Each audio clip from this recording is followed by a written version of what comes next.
Now, this market is often referred to as Osaka's kitchen, seafood, street food, and more. Here you can walk, eat, shop, and party until you drop, literally. Universal Studios Japan is one of Japan's most popular theme parks located in Osaka. During late October, it is a perfect time to visit Kyoto as the weather is nice and cool and the climate is just perfect. And view the entire city. 360 panoramic views, they are considered as the messengers of Inari. There are some pagodas in the distance, but you can really see a lot in a short period of time.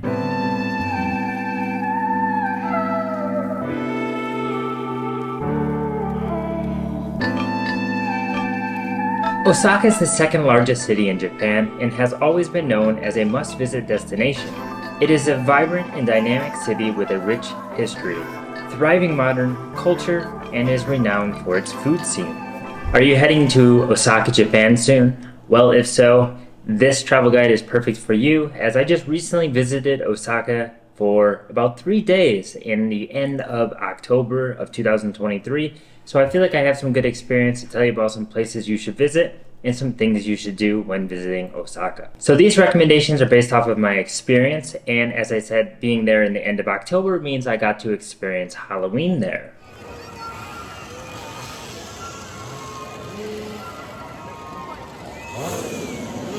I just want to point out that, of course, my pronunciation is going to be off for a lot of these names, so please excuse me on that. So let's get started with this travel guide to Osaka, Japan. Number 1 is Kuromon Ichiba Market. Now, this market is often referred to as Osaka's kitchen. It is a lively and historic market located in the Namba district of Osaka. The market has been a staple in Osaka's culinary scene for centuries and attracts locals and tourists to sample the fresh produce, seafood, street food, and more. What was originally a center for trading has become one of the most visited food hubs of Osaka. There are a plethora of restaurants in which you can dine at, places to drink Japanese beer, Japanese wine, whiskey, sake, all of that. Or you can wander the many passageways and shop for the Japanese snacks and souvenirs. The market is a food lover's paradise, offering a wide variety of goods. Visitors can find fresh seafood, fruits, vegetables, meat, street food, and traditional Japanese snacks everywhere. The market is particularly renowned for its high-quality seafood, and many of the stalls and restaurants specialize in serving fresh catches from the nearby sea. Whether you like sushi, you like squid, octopus, or something a little more exotic, it is here waiting for you to satisfy your taste buds. If you take a walk through the market and just watch the locals work, visit some of the stalls and restaurants, sampling the cuisine, you'll be amazed at the variety that is available. I recommend trying a few popular items, including takoyaki, which is octopus balls, or okonomiyaki, which is a savory pancake, or kushikatsu, which is deep-fried skewers, and of course, the sushi, because the sushi is super fresh and really tasty. Many of the food stalls are a stand and eat type of food stall, which will motivate you to keep walking and eating more along the way. Head down to the market just after opening to enjoy it without the crowds. In the evening time, it can be quite crowded, but many vendors might close as their supply is gone early. Okay, number 2 on the list is Dotonburi, or Dotonburi, I don't know how you say it, but this is probably the most visited place of all of Osaka because it's like the main area, it's the main strip. This is where you have a lot of clubs, you have a lot of partying, bars, restaurants, tourist attractions, shopping, you name it, everything is here. Dotonburi is Osaka's most famous tourist area, renowned for its lively atmosphere and endless neon lights. It attracts millions of visitors yearly with its unlimited dining options and nightlife. This region is named after the river and the street running parallel to each other. Here you can walk, eat, shop, and party until you drop, literally. There is so much to do that it would take a lifetime to explore everything. One of the most iconic symbols is the Glyco Running Man sign, which has become a landmark of the district. Dotonburi is a popular shopping destination, offering a mix of high-end boutiques, international brands, and local shops. The Shinsaibashi Shopping Arcade is one of Japan's longest shopping streets and is located in this area, providing a variety of fashion and retail options.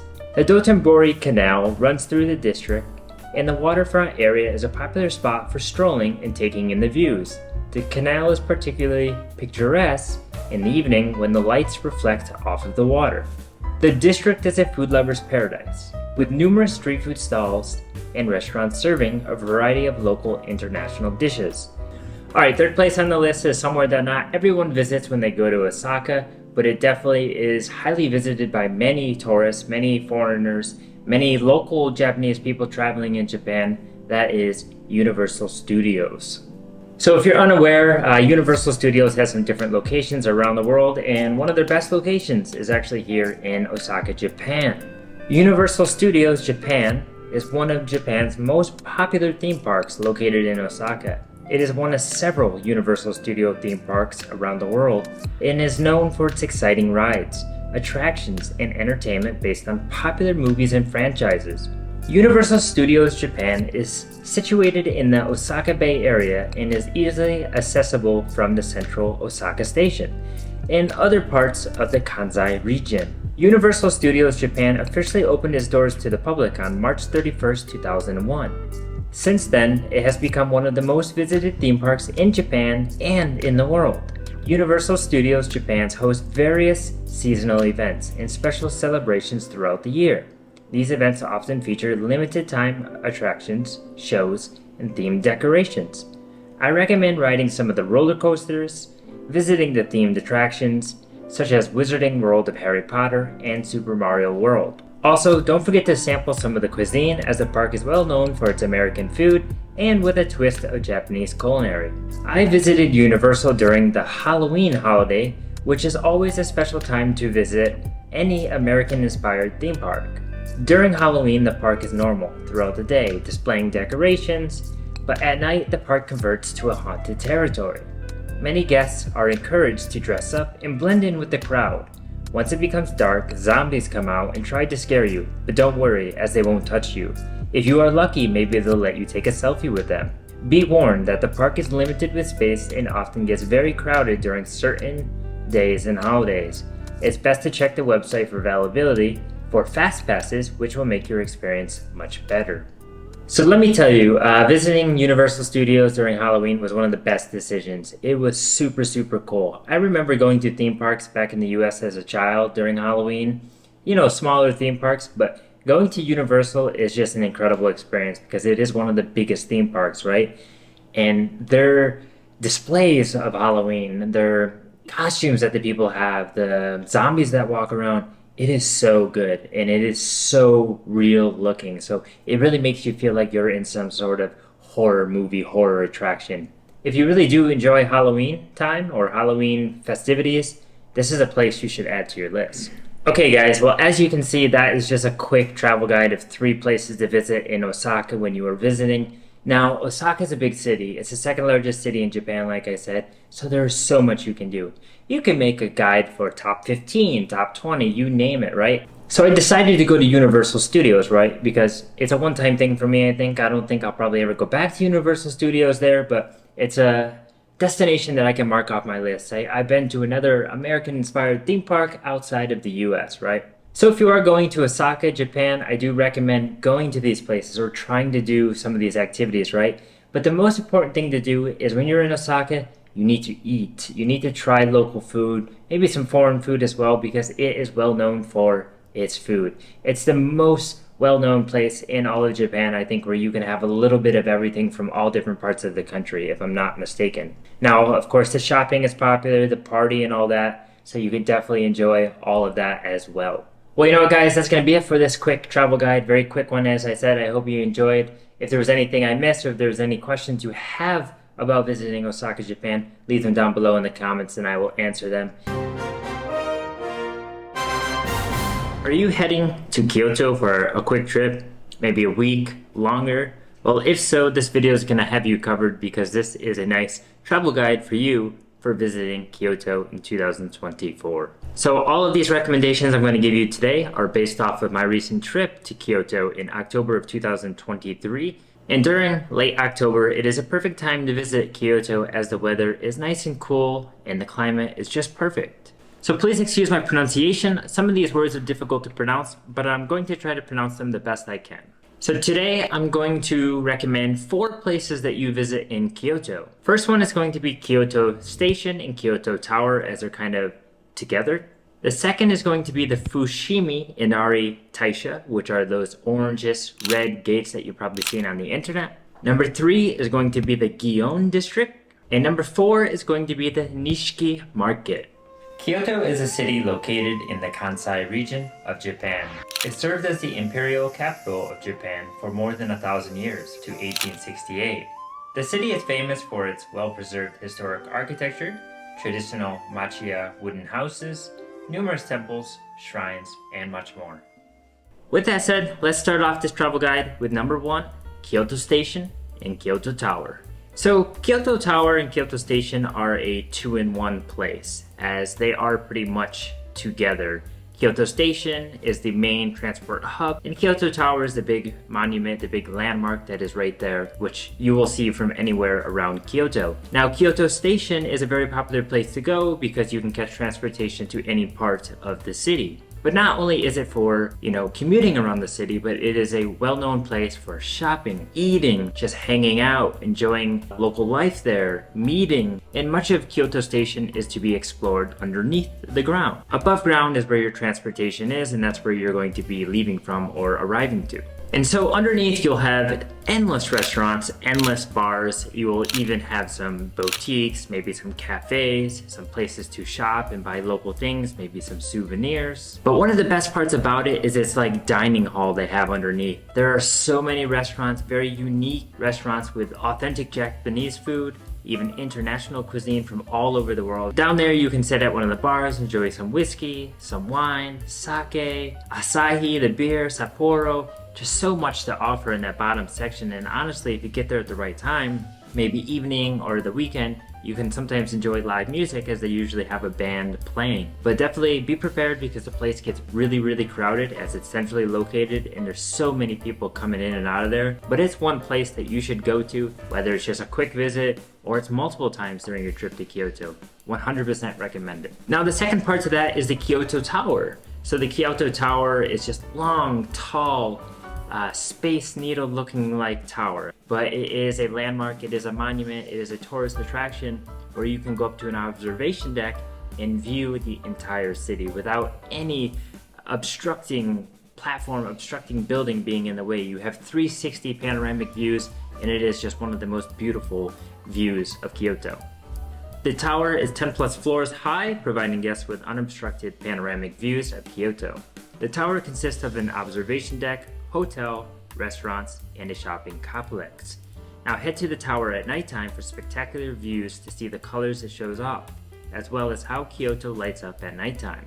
And during special holidays, the tower will light up different color combinations. And honestly, I visited Kyoto during Halloween, and the tower lit up in these Halloween colors. You had this orange, you had this green. It was super vibrant, super neon-like, and it was really, really beautiful. But the one thing you must do is go to the observation deck and try to spot some of the tourist spots, some of the most visited destinations around Kyoto, like the shrines, maybe the mountains and things like this.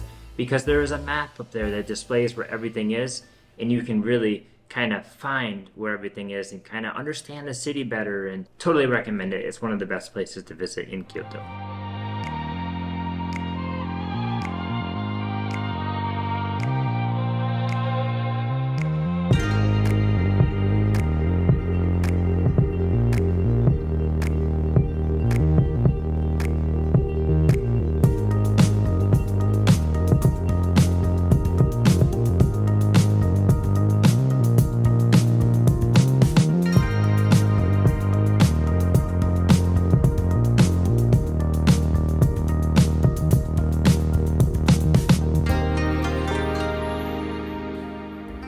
Number 2 on the list is the Fushimi Inari Taisha Shrine. This is the most visited tourist attraction in all of Kyoto, and it is really well famous because of the orangish red gates that you see going up the mountain. You've probably seen photos of it. Now, it is famous for its gates. There are thousands of these gates just lining up the mountain in like a straight line, it seems like, and it makes for the perfect photo. So when you are here visiting, you will probably take 1 million photos. It's pretty much hard not to. But the most important thing is that these gates, this shrine here, is actually dedicated to the god of Inari, and he is the god of rice and prosperity. So the Fushimi Inari Taisha shrine is accessible from the Kyoto station. It is actually located in the south and you can get there very quickly. It's not too far away. So when you enter the shrine location, you will be at the base of the mountain. Here you can witness traditional Japanese architecture, and this is where a lot of people are actually praising and praying. So it's a very, very sacred spot here. And you kind of have to be peaceful and respect your distance, but definitely take in the sights, as it is a very beautiful and memorable moment for many people that are visiting this shrine. These gates have something very unique about them. On the back of each gate, there is an inscription. Well, this inscription says who donated the gate, who the individual is, maybe who the business is, and when they donated it. So pretty much most of these have already been donated. You'll see sometimes there are ones that are missing still or that haven't been put into the ground. That's because somebody can donate them and add their donation and add their gate with their name and so on. Also, you will find many statue foxes near the trails, also known as kitsune in Japanese, and they are considered as the messengers of Inari. So that is often why you will see them holding something in their mouth as a message, as being the messenger for the god.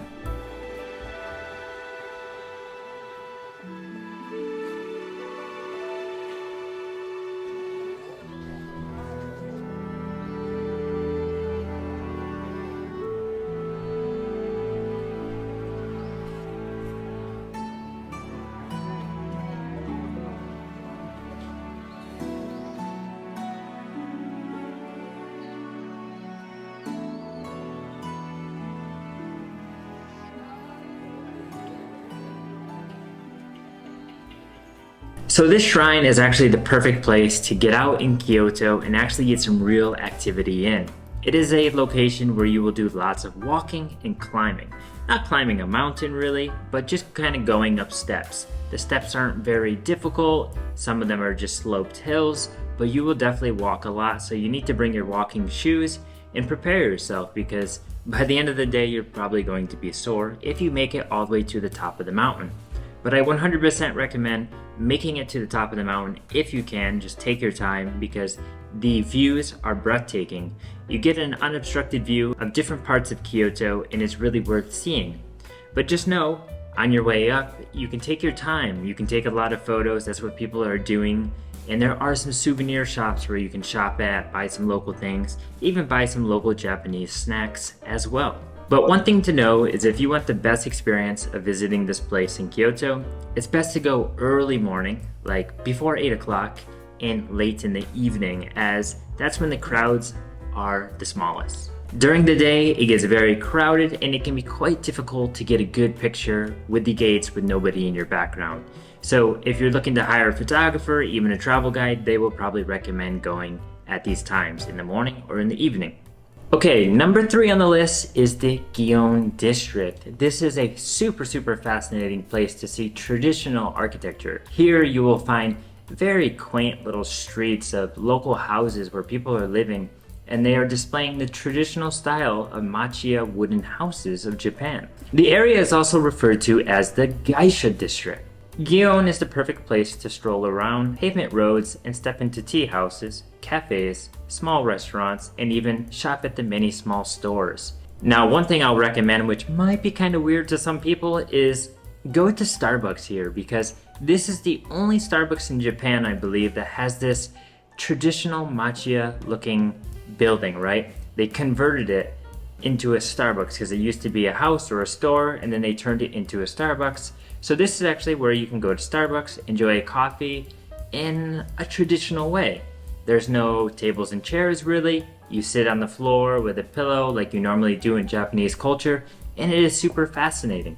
But it is a very beautiful location because the building, the outside, it doesn't have that modern look of Starbucks that you're used to. Even the sign is very different. This is a place that you definitely should go to and it is pretty much recommended by most people as well. But just remember, it is a popular place, so it gets very crowded, so it can be very difficult to find a seat. Now, this district doubles down as being one of the most photogenic places as well. There are some pagodas in the distance and in between the streets where you can take super nice photos, and you'll often see a lot of people dressed up in traditional clothing taking their photos here. So if you want the full experience, you should probably dress up in traditional clothing and take some pictures too. The most shocking things I saw was the traditional rickshaws they have here. You know, rickshaws around the world now are usually gas powered, they're sometimes electric, they're operated by somebody driving, right? These are operated by somebody, but the person that is moving it is actually holding the carriage like up and running with it. And it is super cool. I did not expect to see it, but they're wearing traditional clothing, and it is truly a sight to see. Now, a lot of people might say this shouldn't exist in today's time, but it's something from history, you know, so they're trying to preserve this way of living and this way of working and this business that they had. But it's super unique to see, and you can actually ride in these rickshaws and have these younger people, they seem younger because they're very fit, pull you around the old district here.